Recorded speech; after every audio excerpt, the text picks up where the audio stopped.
দর্শক মন্ডলী, বৃষ্টি শুরু হয়ে গেল। এই জায়গাটির নাম হচ্ছে ধলুর চৌরাস্তা। এখানে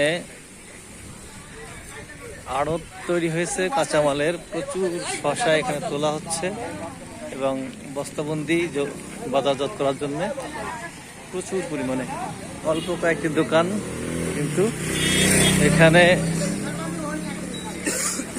মাঠ থেকে তুলে এনে পাইকারি দরে বিক্রি করা হয়। গাড়ি লোড হচ্ছে, প্রচুর শসা, অবাক কাণ্ড, প্রচুর শসা।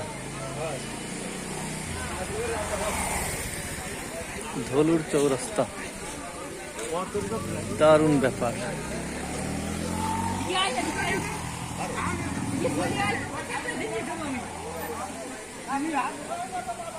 মজার জিনিস, আমার কাছে দেখতে খুব ভালো লাগছে। আপনাদের কেমন লাগছে জানি না।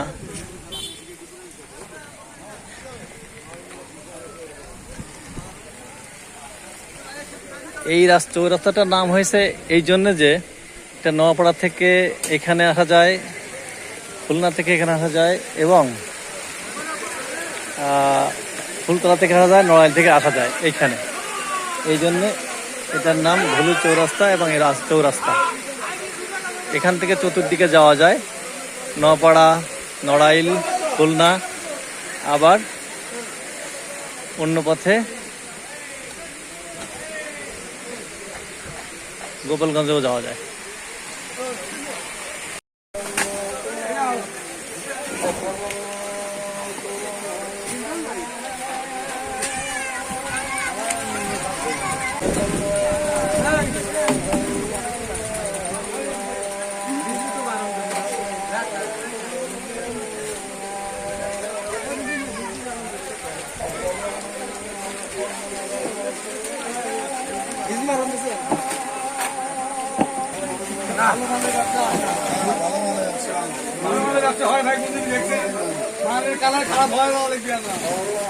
এখান থেকে মাল বস্তাবন্দি হয়ে ঢাকা, চিটাগাং, রাজশাহী, বিভিন্ন অঞ্চলে, খুলনা, বিভিন্ন অঞ্চলে চলে যাবে।